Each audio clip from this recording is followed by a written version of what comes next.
Bonjour et bienvenue dans cette vidéo, je suis Julien de l'équipe Passion Triathlon. Donc dans cette vidéo aujourd'hui on va voir comment améliorer vos transitions et comment optimiser toutes vos transitions donc pour l'Ironman de Nice qui se déroule donc dimanche. Cette vidéo fait partie d'une série de 5 vidéos qu'on vous a fait toute la semaine précédant donc l'Ironman de Nice.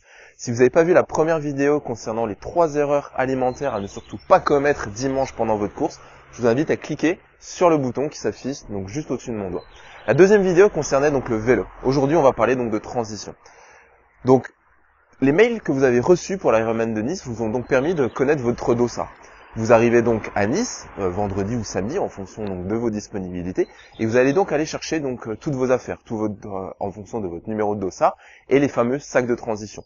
Vous aurez 2 sacs de transition. Un sac de transition bleu, qui sera pour la partie vélo, donc le sac bike, et un sac de transition rouge, qui sera pour la partie course à pied, donc le sac run. Pensez également, après avoir pris vos sacs de transition, tout votre pack athlète, etc., à récupérer également les sacs qui vont correspondre aux sacs de ravitaillement personnel pour la partie vélo et pour la partie course à pied. Ils sont pas dans le pack athlète. Dans le pack athlète, vous aurez le sac bleu, le sac rouge et le sac streetwear. D'accord? Donc c'est très important de préparer en amont tous vos sacs pour pouvoir les déposer justement samedi au moment de la dépose vélo. Donc dans votre sac bike, donc vous aurez mis vos chaussures si vous les clippez pas sur le vélo. Vous aurez mis votre tenue de vélo peut-être. Donc si c'est votre premier Ironman, je vous conseille quand même de prendre votre tenue de vélo, donc avec votre cuissard et pas forcément de partir en trifonction. Vous allez passer quand même un petit peu de temps sur la selle.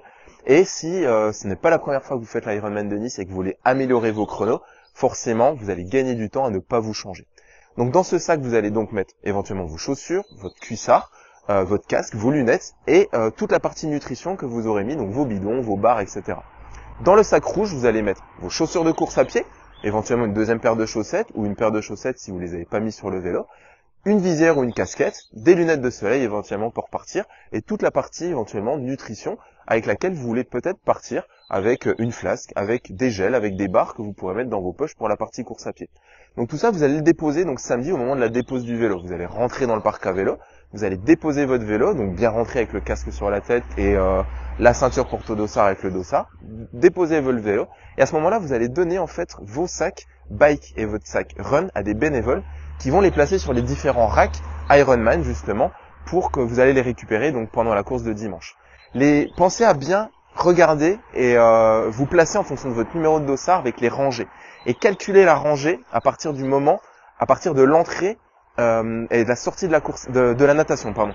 Vous allez sortir de la natation, vous allez comme ça le lendemain, vous allez voir directement, vous allez compter première, deuxième, troisième, quatrième, 10e rangée. Je suis à la 10e rangée pour récupérer mon sac. Voilà.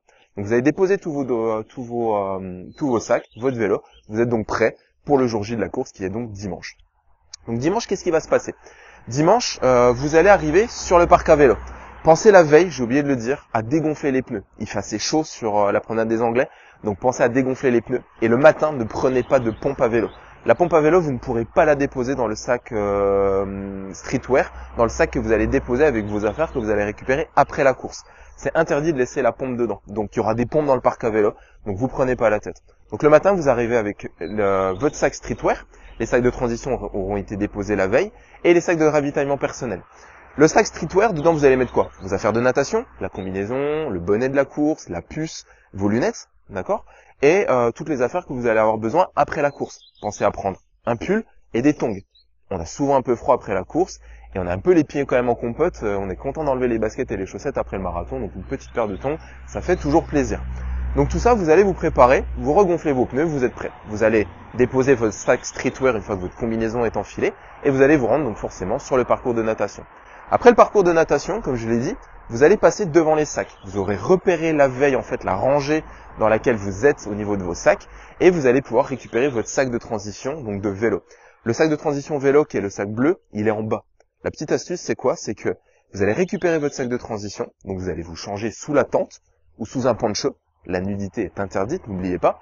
Et vous allez remettre toutes vos affaires de natation, donc le bonnet, la combinaison et les lunettes dans le sac. Vu que ça coule, on les met sur la partie basse, comme ça coule pas sur les affaires de course à pied. Donc les sacs bleus, ils seront en bas. Les sacs rouges, pour la deuxième partie, ils seront au-dessus. Donc là, vous partez donc forcément sur votre vélo avec tout votre équipement. N'oubliez pas la vidéo que vous avez vue hier sur le vélo pour bien dérouler la partie vélo de l'Ironman et surtout bien le terminer. Ce qui nous amène à notre deuxième transition et à T2. Grâce au conseil que vous avez vu dans la vidéo d'hier, on arrive à T2. À T2, qu'est-ce qui se passe? On lâche notre vélo, on dépose notre vélo et on va chercher notre sac de transition qui est le sac rouge. À partir de là, vous mettez vos chaussures, soit vous vous changez, si vous êtes en cuissard, si vous êtes en trifonction, forcément vous tracez. Si vous êtes en cuissard de vélo avec le maillot de vélo, vous mettez votre short, votre t-shirt, la casquette parce que c'est quand même important avec le soleil pour éviter l'insolation. Et moi je conseille quand même souvent les lunettes de soleil. On est quand même mieux, on a moins mal aux yeux, etc. Et à ce moment-là, vous déposez toutes vos affaires de vélo dans le sac de transition. Et ce sac de transition, vous le jetez dans le drop-off, justement, juste à la fin de la transition, pour pouvoir courir et partir dans les meilleures conditions possibles sur la course à pied. À chaque transition, moi ce que je vous conseillerais, petite astuce nutrition, c'est de manger un petit truc. À T1, mangez une petite compote, mangez une compote que vous pouvez avaler en moins de 10 secondes pour partir sur le vélo et avoir déjà une partie nutritive avant d'attaquer le vélo parce que la natation a quand même puisé. Pareil sur la course à pied.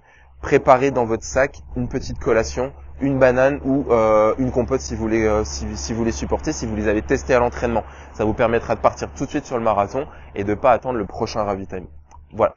Dans la vidéo de demain, ce sera tous les conseils justement pour aborder au mieux le marathon et finir cette belle course tous ensemble sur la ligne d'arrivée et réaliser votre objectif. Que ce soit finisher Ironman si c'est la première fois que vous êtes inscrit à Nice ou que ce soit performer, n'oubliez pas, si vous avez déjà réalisé plusieurs Ironman ou plusieurs fois Nice, on est d'accord que l'objectif ça va être forcément d'améliorer ses chronos par rapport à la fois précédente. Je vous dis à bientôt dans une prochaine vidéo. N'oubliez pas de vous abonner à la chaîne, de cliquer sur le pouce pour laisser un petit like si la vidéo vous a plu, de la partager avec vos amis et on se dit à bientôt. Au revoir.